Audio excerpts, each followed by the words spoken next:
मैं ये पूछ रहा हूं, ये क्यों हो? विविधता में ही रस है। मानव जीवन की मांग है विविधता। मान लो आपको एक ही दिन जो जचता है वो दूसरे दिन वो नहीं जचता, कुछ और जचता रहता है। फिर भी ये विविधता से हमको नफरत क्यों है? ये नासमझ की वजह से या हमारी जो तनाव की वजह से पैदा हो जाता है। यहां पर पथ प्रदर्शक है और पथ बनाने वाले भी है बैठे। नितिन जी ने पथ बनाया और पथ प्रदर्शक लोग भी वो भौतिक पथ बनाए, तो आध्यात्मिक पथ प्रदर्शन पथ बनाने वाले भी यहाँ सारे संत महात्मा और धर्मगुरु यहाँ मंच पे एक साथ हैं। मानव जीवन की दो बात होती है, एक तो मानव होने के नाते सबकी कुछ मांग होती है और दूसरा कुछ जिम्मेदारियां होती है। हमारी मांग कम हो, जिम्मेदारी अधिक हो तो हम सुखी रहते हैं, और जिम्मेदारी नहीं ले हम अपने जीवन में और मांग को ही ज्यादा बढ़ाते जाएं, ये दुख की फॉर्मूला है। और दुखी आदमी फिर उसका ना कोई धर्म होता है ना कोई ज्ञान होता, वो समाज में मानव कहने के लिए भी वो काबिल नहीं होता। क्यों? वो दुख से फिर तनाव से जूझता रहता है। और धर्म का काम यही है कि थाम के रख, धर्मो धार्यते प्रजा। जो धारण करता है मानव को वो धर्म है। दुख से हमको मुक्ति देता है वो धर्म है। अब देखिए जितने भी हमारे महापुरुष हुए, संत हुए हैं, सबने क्या कहा? सुखी भवा, सब सुखी रहे, लोका समस्ता सुखिनो भवन्तु। ये हम कहते हैं सारे लोग सुखी रहे। उसका मुख्य मूल मंत्र है मानव जीवन में हमें वैविध्यता को अपनाए।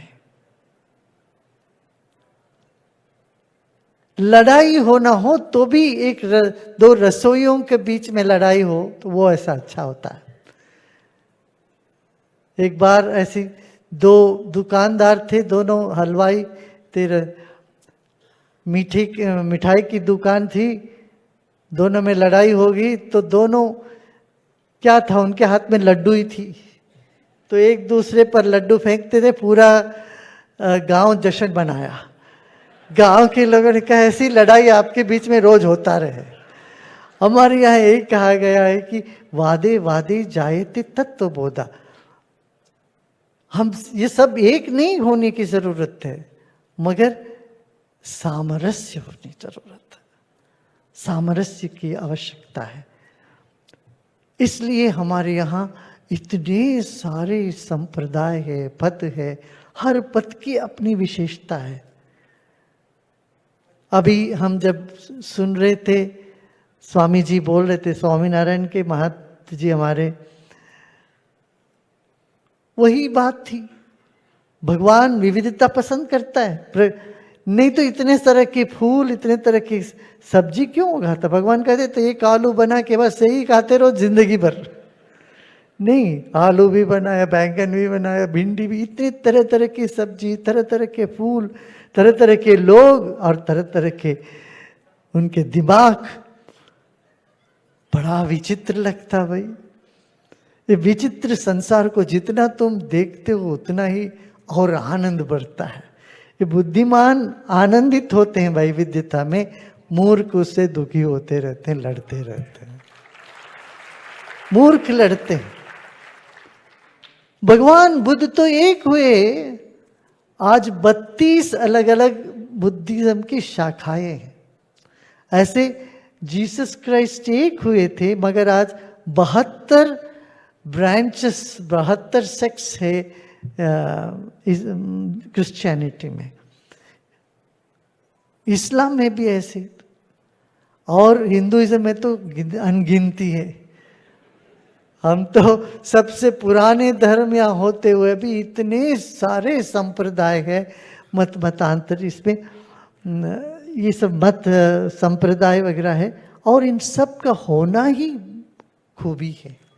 भारत की यही विशेषता है, और एक एक संप्रदाय दुनिया के एक अनमोल रत्न है। इसलिए इन सबको हम साथ में लेके चले, इन सब का सम्मान करें। ये ना सोचें कि खिचड़ी बनाएंगे सब पर मिला के एक ही होना चाहिए, नहीं, अलग अलग होनी चाहिए। एक ही भोजन में आप रायता भी लेते हो, खीर भी लेते हो, सबका अपना अपना स्वाद होता है। वो ये सब मिला के कुछ पीने की चेष्टा करोगे, एक गलत होगा। और कोई भी ये कहेगा हमारे भगवान तुमसे बेहतर है या इसी की से मोक्ष मिलेगा, बोलोगे गलत है। ये जो डिसहार्मोनी क्रिएट करने की ये जो चालाकी है, वो यही कुछ लोग ये बोलते हैं तुम सिर्फ हमारे धर्म पे आओ, हमारी पथ पर आओ, तभी तुम सुख पाओगे, मुक्ति पाओगे। ऐसी बातों को यहाँ जितने भी महान भाव बैठे थे सबने उसको खंडन किया है, बोला कि ऐसे नहीं होना चाहिए। तो वैविध्यता में रस है, और मानव जीवन रस के लिए है। क्यों? ईश्वर रस रूपी है। भाई आप सब माता पिता हैं, बहुत से लोग यहाँ जो बैठे हैं, आप कैसे देखना चाहते हैं अपने बच्चों को? हंसते, खेलते, गाते, नाचते खेलना चाहते हैं तो बड़ा सीरियस होके रहना चाहते हैं? हम देखना चाहते हैं अपने बच्चे खुश रहे, खिले रहे, खेलते रहे, प्रसन्न रहे। अब हम क्या कर दिए, सारे मंदिरों में, मठों में, धर्म स्थान में जाते लोग इतने सीरियस हो जाते हैं भाई, और जितना गंभीर चेहरा रखते हैं, लगते हैं ये बहुत ज्यादा धर्मात्मा होंगे। ऐसा नहीं होना चाहिए, जहां प्रसन्नता झलके। अब देखो नितिन जी को जब भी हमने देखा प्रसन्न रहते हैं, इनका चेहरा इतने काम होने के बाद खुशी से भरा हुआ रहता, प्रसन्न रहते। ये प्रसन्नता ही धर्म का लक्षण है। हमारे लोकेश मुनि जी देखिए, जहाँ भी जाते हैं बिंदास हो, हंसते रहते हैं, खुश रहते हैं। हमारे सब आप यही देखो, धार्मिक व्यक्ति में खुशी उमड़ती है, प्रेम की लहर उठता है उससे। जहाँ प्रेम होता है वहाँ परमेश्वर है, जहाँ प्रसन्नता होती है वहाँ प्रसाद है। इस तरह से जीवन को सुंदर बनाएं हम। अध्यात्म वही है जो लोगों को जोड़ता है, सभी धर्मों को, सभी जातियों के लोगों को ये जोड़ता है अध्यात्म। क्यों? हमारी मानव ऊर्जा से वो संबंधित रखता है। तो आप सब लोग बहुत, अभी तक तो बहुत हो गया, ज़्यादा हो गए तो फिलॉसफी का भी इंडाइजेशन हो जाएगा जी, भाषण का भी इंडाइजेशन हो जाता है। तो आखिरी में बोलने में ये बहुत बड़ा फायदा है कि जो बोला सब पहले सब लोग बोल चुके होते हैं, इसलिए हमको सिर्फ डिटो कहना पड़ता, वही बात है। अब विजय दारदा जी ने वो डिटो कहने की हमको एक मौका दिया है। आखिरी में वैसे बोलता बहुत कम हूँ, फिर भी एक इंसिडेंस मेरे मन में अभी आ रहा है। मैं जो धर्मगुरु हम क्या कर सकते हैं आध्यात्मिक लोग, वो एक इंसिडेंस मैं बताना चाहता हूँ। हमारा इराक का एक अनुभव, वो युद्ध का समय था इराक में। हम गए वहाँ, इराक के जो राष्ट्रपति के न्योता थी, हमको गए थे। हमारे जाने से पूर्व 2 दिन पूर्व टोनी ब्लेयर जो इंग्लैंड के प्राइम मिनिस्टर थे वो आए थे, और जिस जगह पर हम ठहरे थे वहीं पास में ही ग्रीन जोन, वहाँ 3 जोन में डिवाइड किया था इराक को, red zone, yellow zone, green zone. एक ग्रीन जोन सेफेस्ट जोन था उसमें। वहां पर ग्रीन जोन में बहुत बड़ा बॉम्ब ब्लास्ट हो गया था।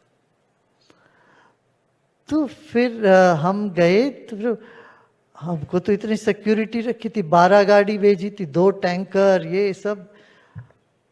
हमको देखे तो घबराहट हो रही, किसी को भी देख के घबराहट हो, इतना सिक्योरिटी, 2 टैंकर और 12 गाड़ी आपकी गाड़ी के इर्द गिर्द। मैंने कहा मैं तो ऐसे फोर्ट में रहने के लिए तो नहीं आया, मुझे रेड जोन में जाना है। वो लोग बोले नहीं, वहाँ तो आपको जाने नहीं सकते, आप जा नहीं सकते, हम इजाज़त नहीं देंगे। नहीं, मैंने जिद किया जैसे विजय दाड़ा जी ने करते, और वो नो नहीं लेते। He never takes no for an answer. I appreciate आपको ये काम, आपको ये जो कला है ना आपकी, ये सबको आपको सिखाना पड़ेगा। हमारे सारे नेगोशिएशन में लोग इस तरह के विजय दाड़ा जी जैसे जाएं, भारत की उन्नति और ऊपर चले। हम we are not so good in negotiation, I tell you, in the international arena, but we need people like him. So मैं भी थोड़ा सा ऐसा जिद कर बैठा। मैंने कहा मुझे जाना ही है रेड जोन में। वो बोले ठीक है, हम येलो जोन के एंड तक आपको छोड़ेंगे, मगर आगे आपका रिस्क है। हमने कहा ठीक है, हम जाए। जब हम गए, वहाँ की जो समुदाय था, वाशिया काउंसिल की बैठक थी, उन लोगों ने हमको बहुत अच्छे से स्वीकार किया, रिसीव किया। वो बोले यहाँ आज तक हमारे सुख दुख पूछने कोई नहीं आया, आप आए तो हमारा दिल बहुत भरा आया है इस वक्त। कह रहे थे, सबके आंखों में आंसू था। मैं उनकी सारी बात, वो ना हिंदी ना अंग्रेजी कुछ बोलते हैं, ट्रांसलेटर के जरिए उनकी सारी बातें हमको सुननी पड़ी। बहुत दर्द से भरे हुए थे वो लोग। हमने कहा आपने मुझको इतना प्यार से बुलाया, मैं मगर कल एक और अतिथि को लेके आना चाहता हूँ, आप दोबारा कल आऊँगा। तो दूसरे दिन मैंने दूसरे समुदाय जो इनके विरोधी है, उस समुदाय के 8000 फैमिलीज को वहां से इन लोगों ने भगा दी थी अपनी कॉलोनी से। मैं उस जो सेक्ट है इस्लाम के, उनके मुखिया को लेके, मेरे साथ लेके वहां गए हम। थोड़ी देर आर्ग्यूमेंट हुई, बातचीत हुई। देखो बीच में कोई ठंडा पानी फेरने वाले होते ना, हर आर्ग्यूमेंट्स, हर झगड़े झंझट शांत हो जाते हैं। फिर उन्होंने तो वो सब गले उले लगा लिए, फिर बोले ठीक है। मैंने कहा हमने जिनको ले आया, आप इनको यहाँ दोबारा बसाना पड़ेगा, ये आपका गिफ्ट है मेरे लिए, तोहफा है। सो उन्होंने माना। फिर वो एक बड़ा एक टर्निंग पॉइंट हुआ इराक के हिस्ट्री में। वहाँ पर फिर उन लोगों ने वापस उन लोगों को जिनको वहाँ से भेज दी गई थी, उनको वापस बुलाए।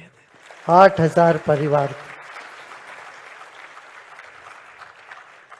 हम सब जो ये आपस में जो वैर वैमनस्य ये सब होता रहता ना लोगों में, आप सब लोग यहाँ बीच में रह के इनको एक सुकून, एक समाधान कर सकते हैं। और अड़ोस पड़ोस में, गांव में, शहर में, जहाँ पर भी कोई झंझट हो तो हम एक एक व्यक्ति में एक क्षमता है, हम सब इस तरह से कि ये धर्म का काम होगा। भड़कता हुआ आग में और पेट्रोल ना डाले, उसको शांत कराएं। और जहाँ सब तुम बहुत ठंडा पड़ गया, वहाँ थोड़ा आग भी लगाना चाहिए। जहाँ ठंडे हो जाते हैं लोग, कुछ नहीं करते, वहाँ आग लगाओ ताकि वो वहाँ कार्यरत हो जाए। देखिए हाँ, ये प्रकृति जैसा है वैसे हम भी हैं। हाँ, इतना ही कह के मैं आप सबको बहुत बहुत प्यार और बहुत बहुत आशीर्वाद देते हुए वाणी को विश्राम देता हूँ। ओम शांति।